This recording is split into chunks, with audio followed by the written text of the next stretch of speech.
పెద్దపల్లి లోక్సభ నియోజకవర్గంలో ఎంపీ అభ్యర్థి వంశీకృష్ణ, ఎమ్మెల్యే వివేక్ వెంకటస్వామిలతో పాటు స్థానిక ఎమ్మెల్యేలు ప్రచారం చేశారు. ఉపాధి హామీ కూలీల్ని కలిసి ఓటు వేయాలని కోరారు. పెద్దపల్లి సెగ్మెంట్ను మరింత అభివృద్ధి చేస్తామన్నారు వంశీకృష్ణ.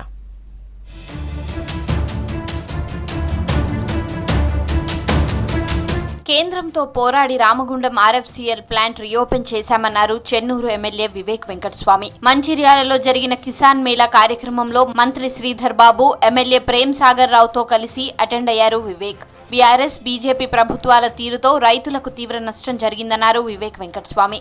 ఆర్గానిక్ ఫార్మింగ్ చేయడం వల్ల మనకు ఫర్టిలైజర్ కన్జంప్షన్ తక్కువ అవుతుంది. ఫర్టిలైజర్ కన్జంప్షన్ తక్కువ వచ్చినప్పుడు ఫర్టిలైజర్ సబ్సిడీ కూడా ఇన్ని సంవత్సరాల నుంచి గవర్నమెంట్ ఆఫ్ ఇండియా ఏదైతే ఫర్టిలైజర్ సబ్సిడీ ఇస్తుందో ఆ సబ్సిడీ కూడా తక్కువ అవుతుంది. ఎప్పుడైతే ఫర్టిలైజర్స్ తక్కువగా ఉంటామో ఫర్టిలైజర్ ధర కూడా తక్కువ అవుతుంది. అప్పుడు కాంగ్రెస్ ప్రభుత్వం 10,000 కోట్ల రూపాయలు రుణమాఫీ చేసి రామగుండం ఫర్టిలైజర్ ప్లాంట్ రీఓపెన్ చేయడం జరిగింది. దాని వలన ఈ ప్రాంత ప్రజలందరికీ కూడా యూరియా అవైలబిలిటీ ఈజీగా అయిపోయింది. కానీ చాలా చోట్ల కూడా రైతులు ఫర్టిలైజర్ కన్జంప్షన్ పెంచుతున్నారు. యాక్చువల్లీ ఫర్టిలైజర్ కన్జంప్షన్ తక్కువ చేయాలి. దానికోసము ఈ అవగాహన సభలు పెడితే బాగుంటుంది. రాజ్యాంగంలోని హక్కులను కాలరాసేందుకు బీజేపీ ప్రయత్నం చేస్తోందని ఆరోపించారు ఎమ్మెల్యే గడ్డం వినోద్. ఉపాధి హామీ పథకాన్ని ప్రవేశపెట్టింది కాంగ్రెస్ ప్రభుత్వమన్నారు పెద్దపల్లి ఎంపీ అభ్యర్థి గడ్డం వంశీకృష్ణ. ఎంపీగా గెలిచిన తరువాత పెద్దపల్లి సెగ్మెంట్ ను మరింత అభివృద్ధి చేస్తానన్నారు. పెద్దపల్లి పార్లమెంట్ నియోజకవర్గంలోని వేమనపల్లి, నిల్వాయి మండలాల్లో ఎన్నికల ప్రచారం చేశారు వంశీకృష్ణ, ఎమ్మెల్యే వినోద్. పేదోళ్ళని గుర్తించి వాళ్ళకి సహకారం ఉండాలని చెప్పి వచ్చినాము. టీఆర్ఎస్ వాళ్ళ లెక్క ఉన్నది కూడా లాక్కొనికి రాలేదు.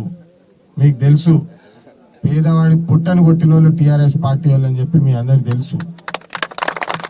తెలుసా తెలియదా? మళ్ళీ ఇంత పెద్ద కథ చెప్తా నేను తెలియదంటే గుర్తు చేయాలి, నా బాధ్యత. ఖచ్చితంగా చేస్తాము. మొన్న రాహుల్ గాంధీ గారు తెలుసా?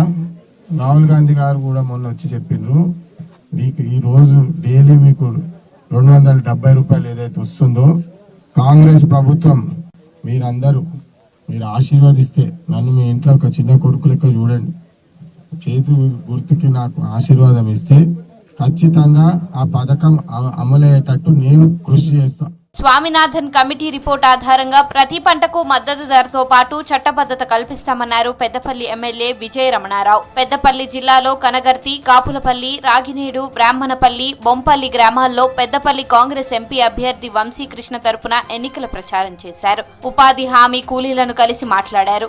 హస్తం గుర్తుకు ఓటేసి వంశీకృష్ణను భారీ మెజారిటీతో గెలిపించాలని కోరారు ఎమ్మెల్యే విజయ రమణారావు. 20 లక్షలు మళ్ళీ కాంగ్రెస్ పార్టీ కేంద్రంలో అధికారులు వచ్చిన తర్వాత 30 లక్షల ఉద్యోగాలు ఇచ్చే కార్యక్రమం చేస్తారు. వాటితో పాటు ఇవాళ ఆరోగ్యశ్రీలో 5 లక్షలు ఉన్నదాన్ని ఇక్కడ మన ముఖ్యమంత్రి రేవంత్ రెడ్డి గారు కాంగ్రెస్ ప్రభుత్వం 10 లక్షలు ఇస్తా ఉంది.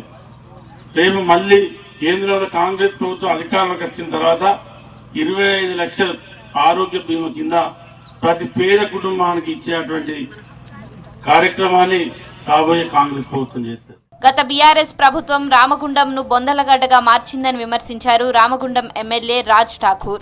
పెద్దపల్లి జిల్లా గోదావరి ఖని OCP2 బొగ్గు గనిపై ప్రచారం చేశారు ఎమ్మెల్యే. ప్రజాసేవ చేసేందుకు పెద్దపల్లి ఎంపీ అభ్యర్థిగా బరిలో నిలిచిన వంశీకృష్ణను భారీ మెజారిటీతో గెలిపించాలన్నారు ఎమ్మెల్యే రాజ్ ఠాకూర్. రామగుండం ప్రాంతాన్ని అభివృద్ధి చేసిండా? ఒక్క పడేడ తెచ్చిండా? ఒక్క కాలం తెచ్చిండా? ఒక కాలు తెచ్చిండా? ఓ రోడ్డు తెచ్చిండా?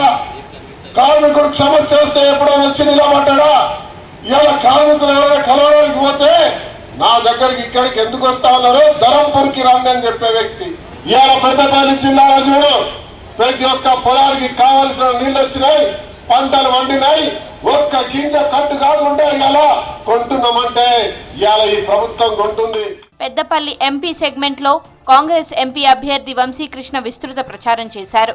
హస్తం ఎమ్మెల్యేలు కూడా వంశీకృష్ణ తరపున ప్రచారం చేసి ఓటు వేసి గెలిపించాలని ప్రజలను కోరారు.